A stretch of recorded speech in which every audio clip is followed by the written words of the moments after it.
la gente ha dicho de nosotros, lo que nosotros hemos pensado de nosotros mismos, y romper esa imagen cuesta mucho trabajo, mucho trabajo. Es una lucha espiritual que tenemos en nuestro interior para poder caminar a pesar de nuestras debilidades y defectos con la convicción de que somos hijos e hijas de Dios. Amén. Vamos a abrir nuestras Biblias en Lucas, el Evangelio según San Lucas, capítulo 10, 25 al 37, una escritura que la mayoría conocen, una historia que contó nuestro Señor Jesucristo en su plática con un intérprete de la ley. Y esta mañana quisiera hablar de un tema que está aquí en esta escritura, que no tiene nada que ver con el samaritano, pero que a la vez la incluye en el diálogo que tuvo con nuestro Señor Jesucristo. Cuando usted ahí, diga amén para que yo sepa que ya está usted ahí. Dice el del versículo 25 en adelante. Dice, y he aquí un intérprete de la ley se levantó y dijo, para probarle. ¿Cómo dice ahí? ¿Para qué le preguntó? Para probarle. Maestro, ¿haciendo qué cosa heredaré la vida eterna? Él le dijo, ¿qué está escrito en la ley? ¿Cómo lees? Di conmigo, ¿cómo lees? Haga la pregunta, ¿cómo lees? Esto es importante. Dice el verso 27. Aquel respondiendo dijo, amarás al Señor tu Dios con todo tu corazón y con toda tu alma y con todas tus fuerzas y con toda tu mente y a tu prójimo como a ti mismo. ¿Alguien jamás había escuchado esta palabra? ¿Alguien que jamás la haya escuchado antes? Quiere decir que todos la hemos escuchado, ¿verdad? ¿Cuántos creen que esta es palabra de Dios? Levante la mano los que crean. ¿Sí? Entonces voltea al que está a tu lado y dile, hay que ponerla en práctica. Échale ganas, dile, échale ganitas. ¿No? Y él le dijo, bien has respondido, haz esto y vivirás. Pero él, hablando del intérprete, queriendo justificarse a sí mismo, dijo a Jesús, ¿y quién es mi prójimo? Respondiendo Jesús dijo, un hombre descendía de Jerusalén a Jericó y cayó en manos de ladrones, los cuales le despojaron e hiriéndole se fueron dejándole medio muerto. ¿Había o no había una necesidad? Sí. ¿Había un hombre que necesitaba ayuda, sí o no? Ok. Dile al que está a tu lado, hay que ayudar en lo que se pueda. Pero siempre hay que ayudar en lo que se deba. Díselo. 31. Aconteció que descendió un sacerdote por aquel camino y viéndole pasó de largo. Vamos a ponerle ciertos adjetivos ahí u oficios. Aconteció que descendió un sacerdote, descendió un pastor, un ministro de iglesia, un obispo, como quieras, por aquel camino, y viéndole pasó de largo. Asimismo pasó un levita, alguien que se hacía de cargo de la limpieza del templo, que estaba en la alabanza, que enseñaba a los niños. Asimismo un levita llegando cerca de aquel lugar y viéndole pasó de largo. Pero un samaritano, uno de esos que son medios ateos, medios religiosos, que no nos caen bien, que algunos son hasta nuestros enemigos, iba de camino, vino cerca de él y viéndolo fue movido a misericordia. Y acercándose, vendó sus heridas, echándoles aceite y vino, y poniéndole en su cabalgura, lo llevó al mesón y cuidó de él. Él tuvo una acción benigna con este hombre que estaba necesitado y lo ayuda. No solamente lo ayuda momentáneamente, sino además lo lleva a un lugar donde pueda él pasar la noche. Y dice que mientras estaba ahí, estaba cuidando de él. 35. Otro día al partir, sacó 2 denarios y los dio al mesonero y le dijo, cuídamele y todo lo que gastes de más yo te lo pagaré cuando regrese. Interesante. No solamente ayudó, sino también invirtió de su dinero. Y no solamente invirtió de su dinero, se arriesgó a que ese hombre cuando se levantara fuera un bandido, uno que fraudulenta, alguna cosa así, y diga, dijo que todo estaba pagado, pues me voy a quedar unos días acá a comer y a pagar, voy a vivir con aire acondicionado, puedo desayunar acá y toda la cosa. Él se arriesgó con tal de brindarle ayuda a un hombre que estaba necesitado. Verso 36. ¿Quién pues de estos 3 te parece que fue el prójimo? Le pregunta nuestro Señor Jesucristo al intérprete de la ley. Del que cayó en manos de los ladrones, él dijo, el que usó de misericordia. Diga conmigo, usó de misericordia. Entonces Jesús le dijo, ve y haz tú lo mismo. Vamos a orar. Señor y Padre, te damos gracias en esta mañana por darnos la oportunidad, Señor, de reunirnos para adorarte, para poder, Señor, estar en tu presencia como familia, como congregación, como iglesia, y poder decirte que eres lo más importante para nosotros. Permítenos, Señor, así como hemos entrado hasta tu presencia, tomar de esos panes que alimentan nuestra alma, que podamos alimentar nuestro espíritu y fortalecidos en él, podamos seguir creciendo como hijos amados que somos de ti. Háblanos, Espíritu Santo, te lo pedimos en el nombre de Cristo Jesús. Amén y amén. Vamos a ver el verso 25, por favor, nuevamente. Dice, y he aquí, un intérprete de la ley se levantó y dijo, ¿cómo dijo? ¿Con qué intención lo dijo? No le escucho, ¿con qué intención lo dijo? Para probarle. ¿Y qué fue lo que le preguntó? ¿Quién me dice? ¿Qué cosa? A ver, ¿qué le preguntó? Entonces, es una persona que está haciendo una pregunta legítima, está usando una mala intención, pero tiene una pregunta legítima, una duda que cualquiera puede tener. Una persona, pero es una persona con el conocimiento de la ley de Dios, de manera malintencionada, dice aquí que se levanta y le hace esta pregunta que cualquiera le pudiera haber hecho a nuestro Señor Jesucristo. Algunas veces te las han hecho a ti de diferentes maneras. Oye, ¿y qué tengo que hacer para ser salvo? ¿Y cómo le puedo hacer para cambiar como tú? ¿Y cómo puedo hacer realmente para sentir a Dios? ¿Y qué hiciste para superar tal cosa? ¿Y cómo le hiciste para que Dios te ayudara? Cualquiera puede hacer una pregunta así, pero este es un maestro de la ley con intenciones encontradas. Era un experto académico, un estudiado de la ley de Dios que estaba preguntando. Lo que significa que era una persona que se dedicaba a estudiar y enseñar la palabra de Dios. Era una persona que era respetada por su posición, que era buscada para resolver conflictos personales, situaciones legales entre ellos, para poder enseñar y llevar al pueblo de Israel a vivir de manera práctica la palabra de Dios o la ley de Dios, así como guardar las fiestas que nuestro Señor Jesucristo había instituido. No era cualquier persona, era de esas personas que estudiaban de manera meticulosa la Escritura para enseñarle a los demás cómo aplicarla a su vida. Tal vez tenga usted un encargado de grupo familiar, tal vez tenga usted uno que le está guiando en un estudio bíblico por descubrimiento, tal vez sea alguien que está a cargo de un ministerio como el de adolescentes, jóvenes, intercesión, bienvenida, ujieres, etc. Era una persona que se supone que Dios ha llamado y como no debe ser un neófito, es una persona que está dedicada a estudiar las Escrituras, a leer las Escrituras, a hacer su devocional diario, a orar todos los días. Pero como leemos en esta Escritura, su intención no era solo de aprender, su intención era de probar a nuestro Señor Jesucristo. Y algunas versiones dicen para tentar a nuestro Señor Jesucristo. Lo que quiere decir que había una intención oculta en su pregunta. Había un mal sentimiento o un deseo de provocar a nuestro Señor Jesucristo para que Él respondiera de una mala manera, para que Él tuviera una actitud incorrecta o que cayera en algún error de conocimiento. Y la pregunta, ¿qué es lo que Él debe hacer para heredar la vida eterna?, lo hace de tal manera que nuestro Señor Jesucristo le responde de una manera sin igual. Yo quiero decirles que esto no es sencillo, porque la gente que busca respuestas no siempre espera las respuestas como Dios se las va a dar. No siempre Dios responde de la manera que uno espera. Y como tenemos una vieja manera de vivir, el Espíritu Santo siempre está tratando de que nosotros podamos ser a la imagen y semejanza de nuestro Señor Jesucristo. Por eso han puesto un nuevo espíritu en nosotros y por eso nosotros debemos buscar la llenura del Espíritu Santo. Vivir en la llenura del Espíritu Santo te lleva a ser guiado por el Espíritu Santo.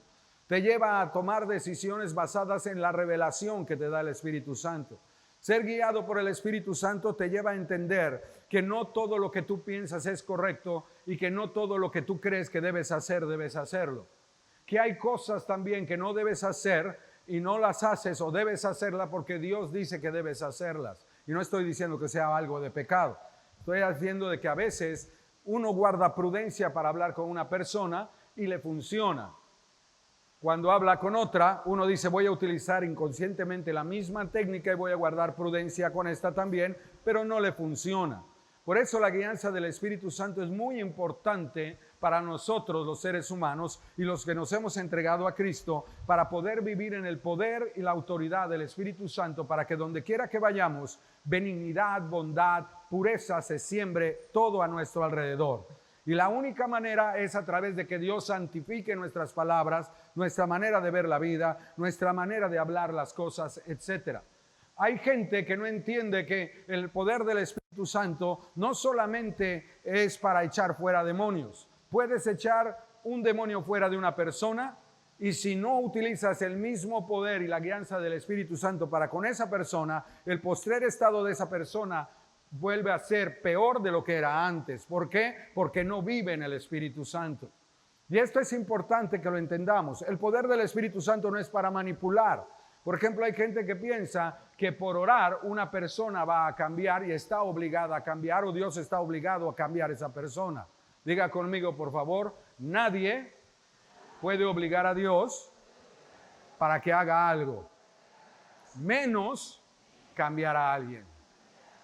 Las personas cambian y les enseñaron de transformación, creo que fue el domingo pasado a través de Rogelio, y les hablaron de la metamorfosis. Y esto es importante que lo entendamos porque tiene que ver, les dijo Rogelio, con la decisión o respuesta que yo hago a la guianza de la palabra. Y si no sigo o tomo las decisiones basadas en la palabra, esa metamorfosis va a estar siempre incompleta. Todos somos incompletos, nadie va a ser perfecto en esta tierra, pero cuando uno tiene la intención de ser como Cristo, uno va cambiando, se va transformando. No pierde uno la esencia que tiene de Dios, porque todos somos hechos a imagen y semejanza de Dios, pero sí somos transformados de gloria en gloria. Sí vamos madurando emocionalmente, espiritualmente. Sí vamos desarrollándonos como personas para poder lograr todo lo que Dios describió al llamarnos por nuestro nombre en el vientre de nuestra madre. Es por eso que la gente allá afuera, como muchos de nosotros, andábamos buscando algo, nos sentíamos incompletos, nos sentíamos insatisfechos y buscamos muchas cosas. Yo, su servidor, lo encontré en la fiesta, en el baile, en el alcohol, en las drogas, en el sexo, en el reventón, como le digan ahora, en los antros, no sé cómo les dicen ahora, ¿no? Y yo lo encontré a través de ello, pero todas estas cosas tienen una cuenta que cobrar. Y cuando tú lo haces te vuelves autodestructivo y cuando te metes en ello vas perdiendo a tu familia. Sin darte cuenta vas perdiendo lo que más amas, vas perdiendo tu integridad, empiezas a llegar tarde al trabajo, ahora consumes drogas en el trabajo, ya no rindes lo mismo, te prendes para poder rendir lo que se necesita en el momento, viene el bajón y vuelves a surtirte y empiezas a luchar con una serie de cosas porque esa no es la respuesta, pero tú te sientes bien porque al ingerir te sientes bien y estás pasando pruebas o estás evadiendo algo que tarde o temprano vas a tener que enfrentar. Porque yo les decía en el grupo del jueves que dimos clase, tú puedes evadir un pensamiento o un sentimiento, pero nunca vas a poder evadir la angustia que vives por eso que estás tú o que tienes aquí en el cerebro. Tú puedes evadir pensar en algo, pero eso no quiere decir que se ha solucionado la circunstancia. Hay que ir a la raíz del inconveniente, hay que ir a la raíz. Y solo Dios, el Espíritu Santo, que conoce el corazón del hombre, te puede llevar a la raíz del por qué actúas así, aunque muchas veces sabes que no debes, pero impulsivamente lo sigues haciendo. ¿Sí me explico lo que estoy diciendo, mis amados? Y es importante que entendamos esto, porque este escriba le está preguntando a nuestro Señor Jesucristo, ¿qué debo hacer para heredar la vida eterna? Y le pregunta porque quiere una respuesta condicionada que haga caer a nuestro Señor Jesucristo en un error. Pero nuestro Señor Jesucristo le responde, verso 26. Él le dijo, ¿qué está escrito en la ley? Tú eres un maestro de la ley, ¿no? Entonces, ¿qué está escrito en la ley? ¿Cómo lees? Tú que la estudias, tú que la escudriñas, tú que te metes a profundidad, tú que enseñas a otros. Nuestro Señor Jesucristo le responde de acuerdo al conocimiento de la palabra. Interesante. Aunque el maestro de la palabra de Dios se siente evaluado, él se sabe la respuesta y se regodea y pasa la prueba. ¿Por qué digo esto? Verso 27. Aquel respondiendo dijo: amarás al Señor tu Dios con todo tu corazón y con toda tu alma y con todas tus fuerzas y con toda tu mente, y a tu prójimo como a ti mismo. Pero como la pregunta inicial era ¿cómo debo hacer para heredar la vida eterna?, nuestro Señor Jesucristo concluye no solo de acuerdo al conocimiento que tiene el intérprete, porque le dijo que bien había dicho, ¿no? Si lees ahí bien, dice, bien has dicho. No solamente le contesta a este respecto, sino como el mismo maestro de la ley le enseñaba a otros a poner de manera práctica la ley de Dios en la vida cotidiana. Y el verso 28 dice, y le dijo, bien has respondido. Te felicito, conoces la Biblia. Te felicito, qué bueno que vas a la iglesia. Te felicito, te sabes las canciones. Pero luego le dice algo, haz esto y vivirás. Le responde que su respuesta es correcta, pero le dice, ve tú y aplícala de manera personal para que puedas alcanzar la vida eterna. Así que recordemos que el intérprete de la ley no se acercó solo para hacer una pregunta, él tiene una motivación oculta. Así que a él no le gusta la respuesta. A él no le gusta la respuesta. Hace unos días yo viví una situación muy parecida como el intérprete. Estando en una junta, yo expuse un tema y una decisión que yo había tomado para cierta circunstancia. Y yo pude haber evitado el compartir el tema, pero a mí me gusta que los ancianos de la iglesia estén enterados, mientras pueden cuidarme en oración, pueden ayudarme en mi decisión, pueden darme una visión más amplia de la circunstancia, etc. Entonces puse un tema de lo que yo quería hacer. Y cuando yo puse este tema, cada uno de ellos empezó a decir lo que le parecía, a dar su opinión. Pero lo peor del caso es que su opinión iba totalmente y la de todos en contra de lo que yo quería hacer. ¿Y sabes qué? Eso me pegó. Porque ¿a quién le gusta que le digan sus errores? Levante la mano a los que les gusta que le digan sus errores, ¿no? Que levante la mano a alguien que diga, quiero hacer esto, y que le diga, no puedes. Levante la mano. ¿A usted le gusta? Felicidades, qué bueno que les gusta. Los felicito, tienen más madurez que su servidor. Yo no lo recibo al momento. Tal vez ya no lo recibo como antes, pero de todas maneras no me gusta. Y si alguien se pone a dar los comentarios, además incisivamente, ¿no?, de esos que cometen un poquito de imprudencia y te la tiran así duro, pues me pega el orgullo. ¿A alguien le han hablado así alguna vez? ¿Verdad que sí? Claro. Entonces imagínense al pastor en medio de una circunstancia que él puso ahí en la mesa, todo el mundo está en su contra, no en su contra, en contra del comentario de lo que yo quería hacer, y entonces me están retroalimentando, me están diciendo las cosas, pero además uno o dos de ellos me tiran así directo y yo, pa' mis pulgas. Y yo creo que ellos se daban cuenta de que estaba yo enojado y en una lucha interna, porque usualmente cuando llega un momento así con su servidor me pongo un poco colorado, y aunque no soy güero, imagínense de qué color me pongo, ¿no? Y entonces es una lucha espiritual, porque el viejo hombre está diciendo, espérate, yo quiero salir, y el espíritu dice, cálmate, como le decimos a mi perra en la casa, sentado, y el alma no quiere, está, déjame reaccionar, sentado.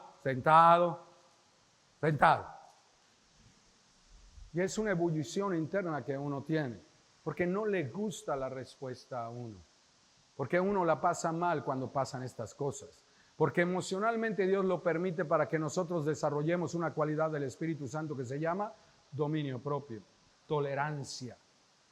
Y esto es muy difícil para nosotros porque las personas que son diferentes a nosotros no nos agradan. La verdad, no nos agradan para nada. A mí me pones una persona que sea muy pasiva para trabajar con ella, estoy, córrele, levántate, haz algo, muévete, da señales de vida.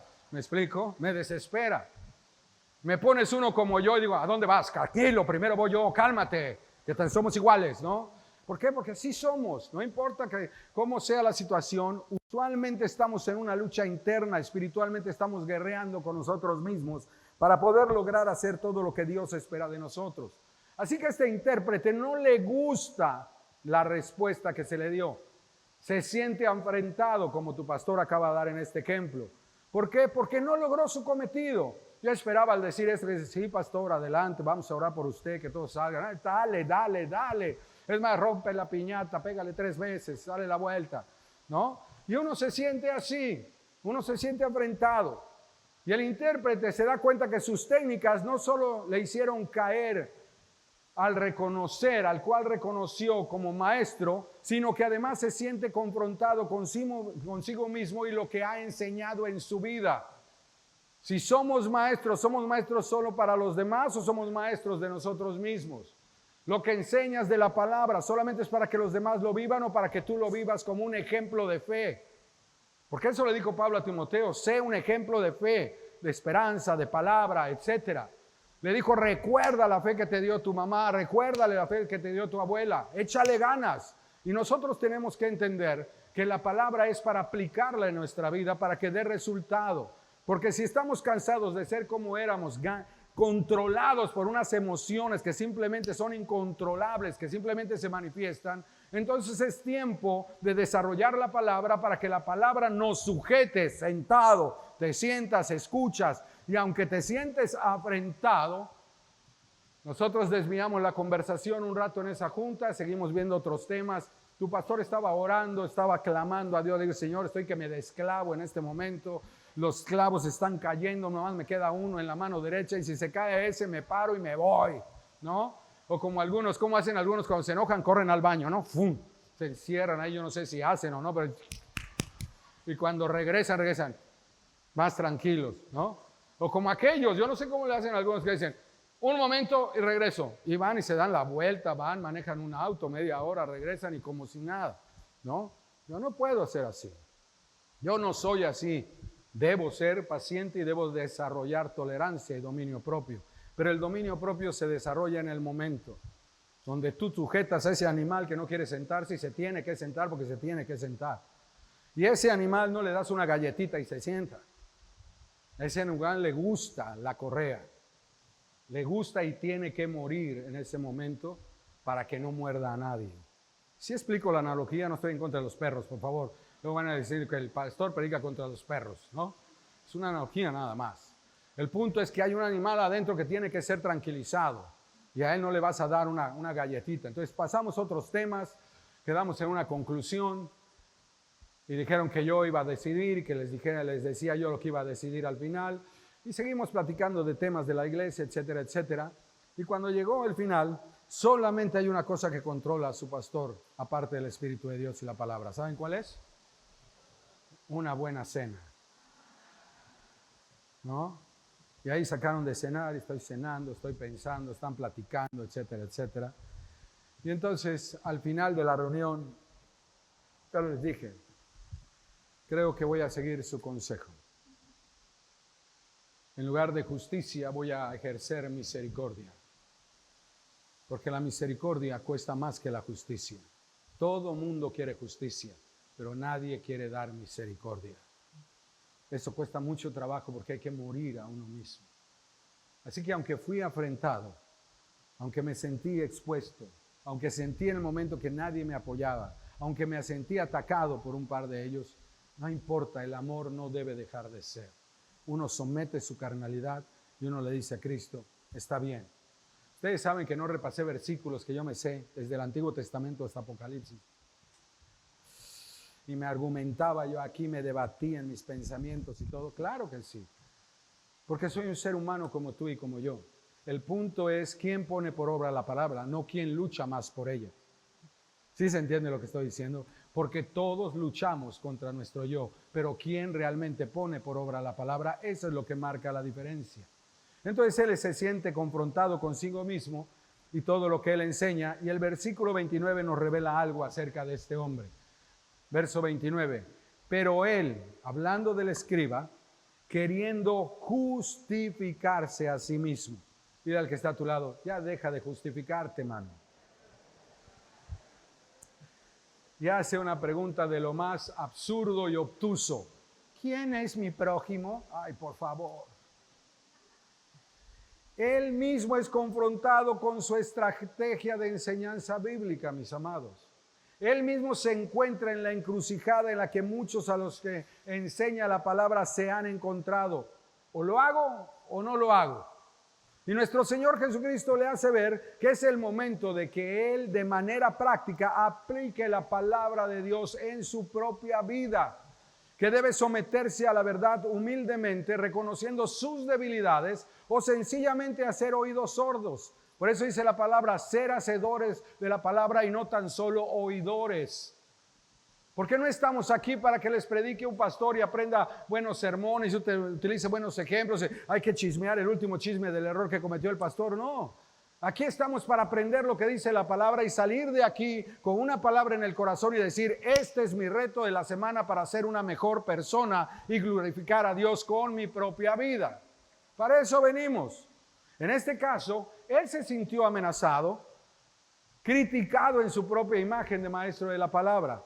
Su yo se vio totalmente confrontado, mis amados. ¿Alguna vez te has sentido así?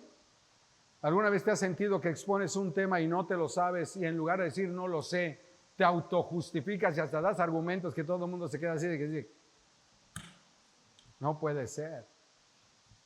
¿O tiras una pregunta para evadir y tirar la pelota del otro lado de la cancha y no reconoces? Así es. Su yo se vio confrontado, él se ha mostrado eficiente, se ha mostrado como un buen maestro de la palabra, como un buen intermediario con grandes capacidades para ayudar a los demás a resolver sus conflictos personales y legales. Era una persona que era respetada por su comunidad, era una persona conocida en la comunidad y en ese momento estaba siendo confrontado consigo mismo delante de esa comunidad que por su sola investidura era ya de por sí ser respetado.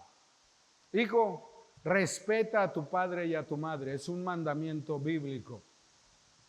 Respétalos simplemente por ser tus padres. Es así de sencillo. Este hombre, por ser quien era, ya era así, en sí respetado. La Biblia no dice si debe tratarte bien o mal o lo que debe hacer. Respeta a tu padre y a tu madre, dice. Un día cuando tengas hijos, te darás cuenta cuán imperfecto eres o que tú pones lo que tú pones por regla, no te lo entienden tampoco tus hijos y menos si llegan a la adolescencia.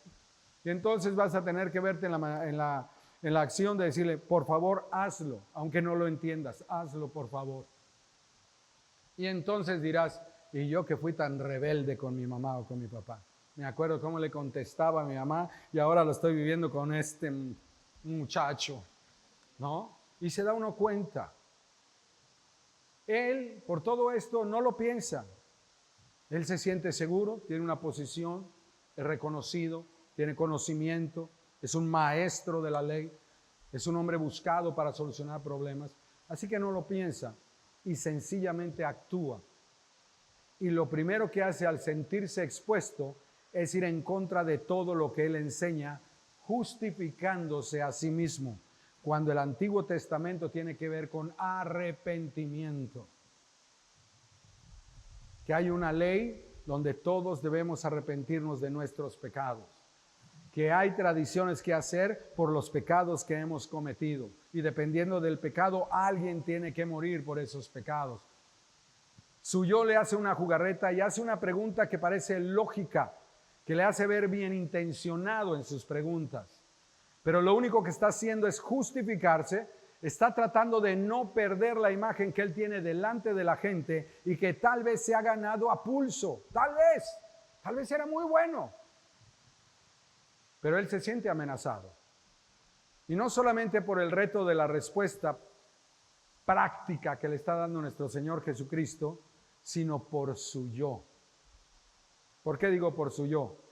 Porque el saber no es suficiente, mis amados. El conocimiento envanece, el espíritu vivifica.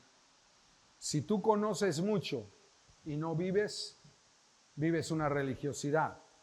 Si tú dices andar mucho en el espíritu, pero no pones por obra la palabra o no conoces, tú vives en un libertinaje autojustificando tus obras de espiritualidad.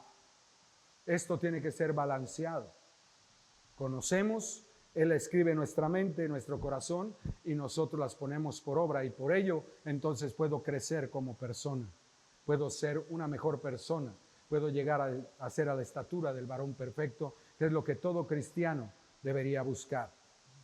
Se siente amenazado no solamente por el reto, sino se siente amenazado por su yo, porque el tener no es suficiente. Voy a repetir, el tener no es suficiente. ¿Cuántos matrimonios se destruyen cuando logran la meta de tener dinero? Una mejor casa, un mejor carro. El demostrar o aparentar no es suficiente. ¿Tú crees que vas a ser una mejor persona por la carrera, la maestría o el doctorado que vas a estudiar? Eso no va a pasar. Porque puedes tener todos los doctorados, todas las maestrías, todas las licenciaturas que tengas, pero vivir amargado toda tu vida. Sufrir de depresión, no saber quién eres, porque el conocimiento no es suficiente. La autojustificación, en lugar de la aceptación de nuestras limitaciones, es un error. La autojustificación de una incapacidad emocional, física o de conocimiento es sencillamente el reflejo de tener una baja autoestima y un ego frágil en esa área de nuestra vida. Por eso dije al principio que uno de los más grandes retos es afirmar en nuestra identidad de hijos de Dios. Si yo me sintiera bien porque soy pastor de esta iglesia, o me sintiera algo porque predico, o me sintiera algo porque viajo, o me sintiera algo por lo que usted crea que es un beneficio que yo tengo, una actividad que yo hago, sería yo digno de conmiseración, porque el valor que tengo tiene que ver en ser un hijo de Dios y no en lo que hago o lo que tengo.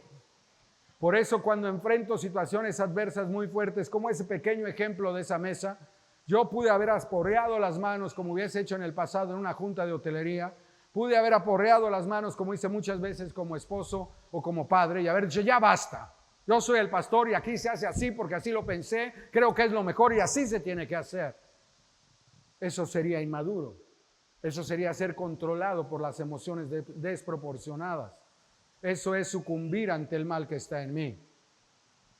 Pero cuando yo espero, o como tantos de ustedes esperan en Dios para tener una respuesta, Dios es fiel que nos dirige y las respuestas y palabras que tiene para todo lo que hagamos, pensemos o digamos, son palabras de bien y no de mal, porque son los pensamientos que tiene para sus hijos. Y tenemos que aprender a caminar de esa manera. Él no. Él tenía una baja autoestima, él tenía un ego muy frágil. Por eso, a pesar de todo el reconocimiento y todo lo que había logrado, cuando le pusieron el dedo en la llaga, cuando lo confrontaron a una situación, él brincó la carne. Y yo te pregunto, esta es mi primera pregunta esta mañana. ¿Tú tienes una identidad en Cristo? ¿O solamente te escondes en venir a la iglesia, en cumplir como hacía este intérprete de la ley? Sencillamente, la mayoría de nosotros nos justificamos defendiéndonos para evitar la vergüenza, el dolor o la culpa. Porque a nadie nos gusta pasar vergüenza, a nadie le gusta pasar culpas, a nadie le gusta sufrir. Y en este caso, este intérprete de la ley se autojustificó para no quedar mal ante los demás que lo rodeaban. Si tú eres un hombre o una mujer divorciada y le sigues echando la culpa a tu pareja, que el divorcio fue por él o por ella, te estás autojustificando. Si tú eres una mujer o un hombre que practica la sexualidad fuera del matrimonio y te justificas que porque todo el mundo lo hace, porque a quien le dan pan que llore, te estás autojustificando. Si tú eres una persona, bueno, les voy a dar un ejemplo de un amigo que yo tuve porque ya falleció. Él era de la policía, era motociclista en la policía y era un muy buen policía, era reconocido porque era muy honrado, etcétera, etcétera. Pero una vez lo vi manejando su auto en el periférico, en ese entonces no había tanto carro, no había tanto auto, no había tantas patrullas, etcétera, en el periférico. Y un día iba yo en mi auto y él pasó, pero así, ¡pum!, esos que pasan como a 150 kilómetros. Pero yo reconocí el auto y le aceleré. Y hasta le emparejé y le dije, ¡fulano! Y él, ¿qué pasó? Y dice, vétete. Y nos metimos ahí en una salidita que había. ¿Qué onda? ¿Qué haciendo? Empezamos a platicar. Le digo, ¿qué onda? ¿No que eres policía, brother? Ando sin uniforme. Soy civil como cualquier otro. Yo soy solo cuando predico ¿Tú eres solo cuando vienes acá o somos los mismos cuando estamos en la calle? ¿Te pones tu vestidura de cristiano cuando estamos como familia cristiana y cuando sales te pones la de la calle?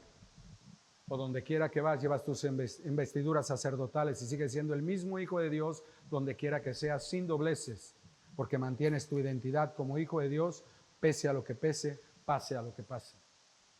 La respuesta es tuya. Él se justificó por no quedar mal con los demás, para que no pensaran que él no ponía por obra lo que él mismo estaba enseñando. Se autojustificó con la intención de mantener su imagen. Te voy a pedir un favor. No me vuelvas a hablar así cuando estemos delante de la gente. Si quieres algo, me lo pides en casa. Y la próxima vez te voy a pegar si lo haces. Porque no quieres quedar mal delante de los que le oyeron a tu hijo. ¿Alguna vez le pasó que estabas con la familia y si dijiste un comentario y el niño dijo, no mamá, no fue así, acuérdate, mi tío te dijo esto y esto y tú fuiste la que dijo esto y esto otro y tú quisieras tener rayos láseres en ese momento? ¿No te gusta pasar la vergüenza? ¿A alguien le pasó eso? Levante la mano. No, híjole, vieran cuántos vi que voltearon a platicarse y a reírse, y ahorita que levante la mano, 2 nada más. En mis tiempos eso se aprendía en un instante.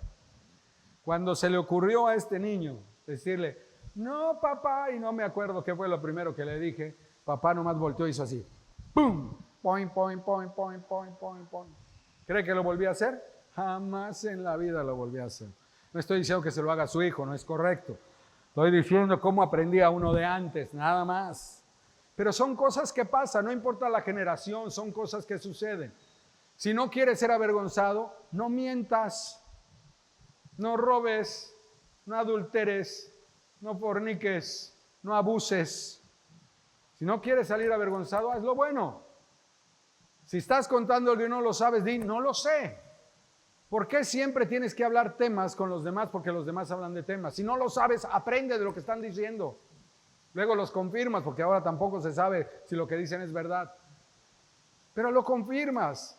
Pero como no tienes seguridad en ti mismo, te justificas y participas de algo que no sabes y además dices un tema que los demás pueden darse cuenta que no sabes nada, pero tú salí avante.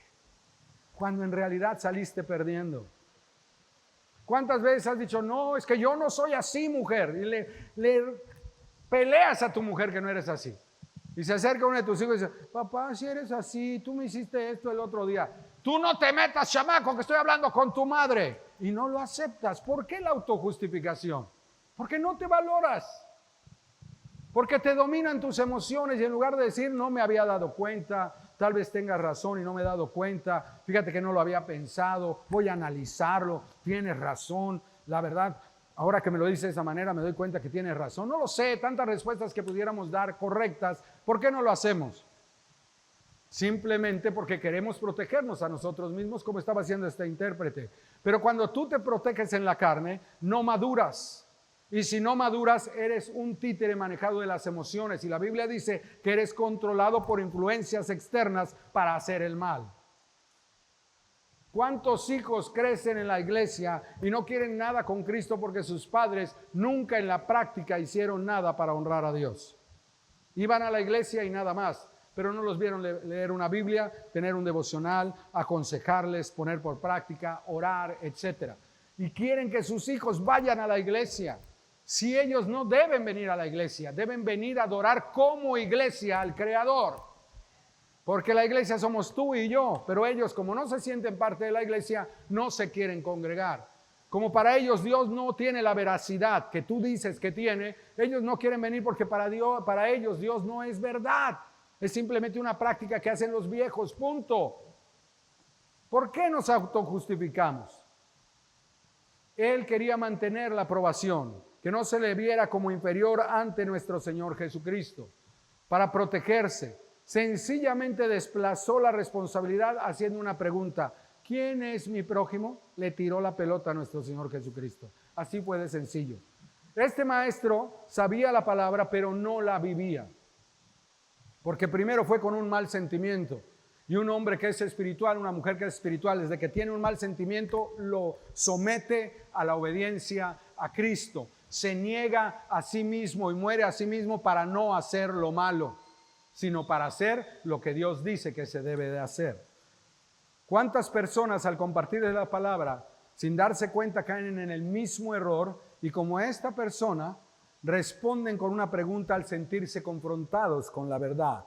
Por ejemplo, ¿de qué me sirve cambiar de religión si todas son iguales? ¿Quién dijo que son iguales? Usted me ve con una túnica roja y un tamborcito todo rapado. No son iguales. Tienen métodos diferentes, tienen dioses diferentes. Lo único que tenemos nosotros es que tenemos un Dios verdadero y un hombre que resucitó de los muertos declarándose Hijo de Dios. Y esta es una verdad histórica, o sea que ni Buda ha resucitado, ni todos los demás han resucitado, solo Cristo el Señor, que es el nombre sobre todo nombre, que ha tomado autoridad sobre la tierra y toda la creación. Así que no todas las religiones son iguales. Pero la gente se autojustifica y dice, no, todo es lo mismo, porque no quieren cambiar. Quieren resultados diferentes, pero no quieren cambiar. Otros dicen, ¿para qué voy a ir a la iglesia si de todos modos nada cambia? Yo vi hace 2 domingos cómo pasó Mike a varios aquí a dar testimonio. Y aquí hay muchos testimonios de gente que estaba amargada, resentida, alcohólica, drogadicto, autodestructiva, intentó suicidarse varias veces y Dios los ha restaurado. No me digas que la gente no cambia. Ven a la iglesia y compruébalo. Lo comprueban, oyen los testimonios, preguntan, pero ¿sabes cuál es el punto? No va a cambiar la persona porque lo que no quiere es cambiar ella, quiere que lo cambien.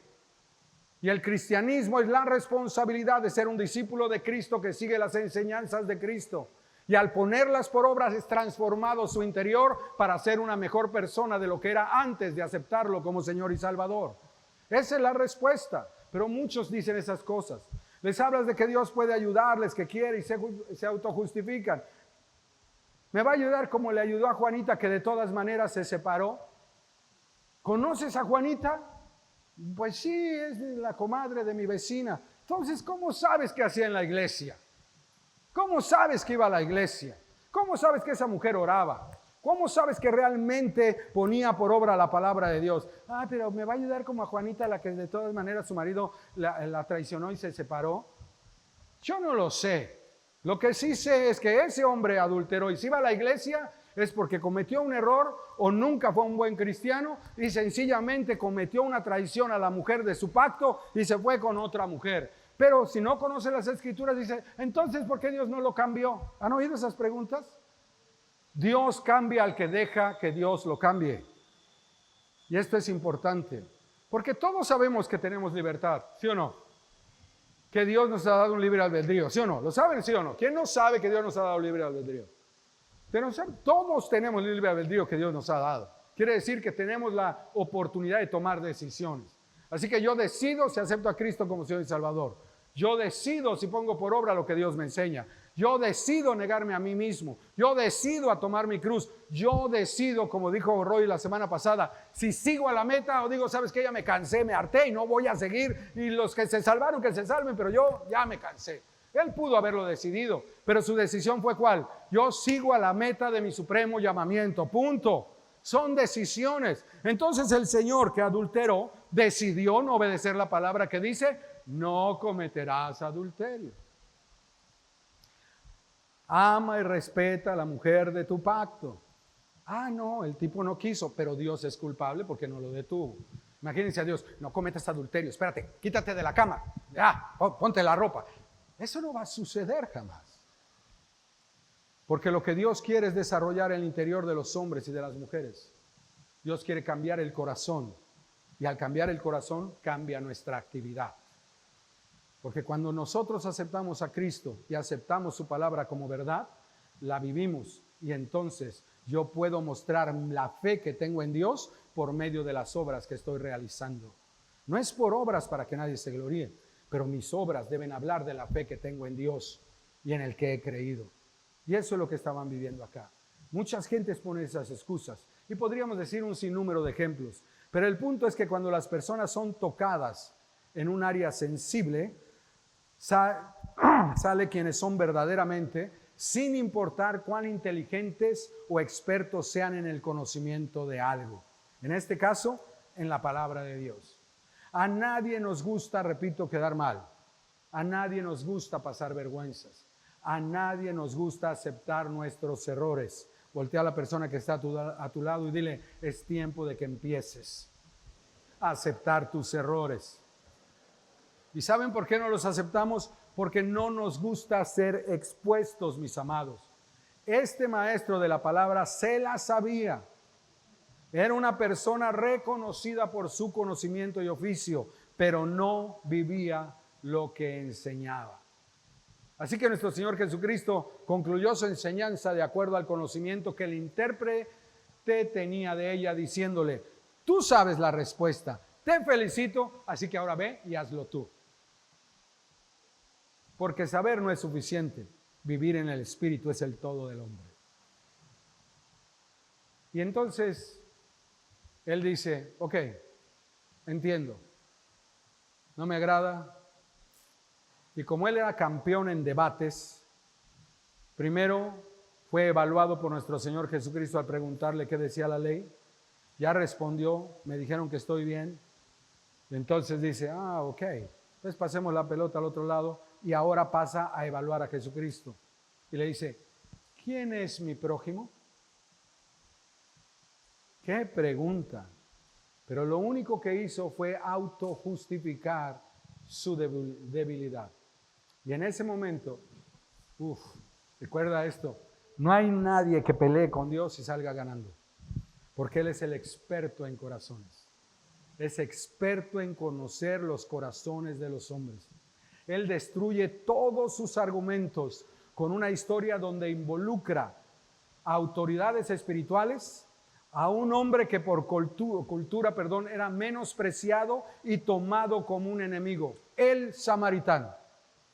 Se le va con todo, pero con toda educación, una buena actitud, le da una buena enseñanza. Y le estaba diciendo a nuestro Señor Jesucristo a él, hablándole de un samaritano, no importa la condición social, no importa el color de la piel, no importa la nacionalidad, no importa las preferencias filosóficas, culturales, religiosas o sexuales. Nuestro prójimo es cualquiera que tiene necesidad, incluyendo a los que consideres que son tus enemigos. Eso es lo que le estaba diciendo. Tú no puedes evadir la responsabilidad de un hombre que está casi como muerto solo porque es un homosexual, una lesbiana, porque se cree oso o perro, lo que sea, porque fue el que te tiró un perro muerto en el patio de tu casa y lo consideras tu enemigo. No puedes evadir la responsabilidad de la misericordia y el amor, porque a eso nos ha llamado Dios, a hacer luz en medio de las tinieblas. Y eso es lo que le estaba diciendo al intérprete. Tú estás haciendo esto porque te autojustificas, pero no hay autojustificación alguna cuando el amor deja de ser en la justificación de que es un enemigo. Por eso Cristo dijo, ama a tus enemigos, ora por los que te maldicen y te persiguen y sé luz donde quiera que estés, porque esa es la verdadera fe. La pregunta esta mañana es, ¿voy a hacer lo mismo que hizo él? ¿Voy a tirar la pelota a otro lado? ¿Me voy a hacer de oídos sordos? Él era un intérprete de la ley, pero no era un hacedor de la palabra. Porque ser un hacedor de la palabra, mis amados, es transformado. Voy a repetir, un hacedor de la palabra es transformado. Muchas veces se rompen nuestras ideologías, nuestra misma cultura, rompe nuestro yo interno. Y por eso nos duele, nos da miedo vivir la palabra porque nos expone, nos intimida el caminar en un área desconocida. Perdona a los que han hablado mal de ti. Perdona a tu marido que te ha traicionado. Perdona a la mujer que se fue con otro.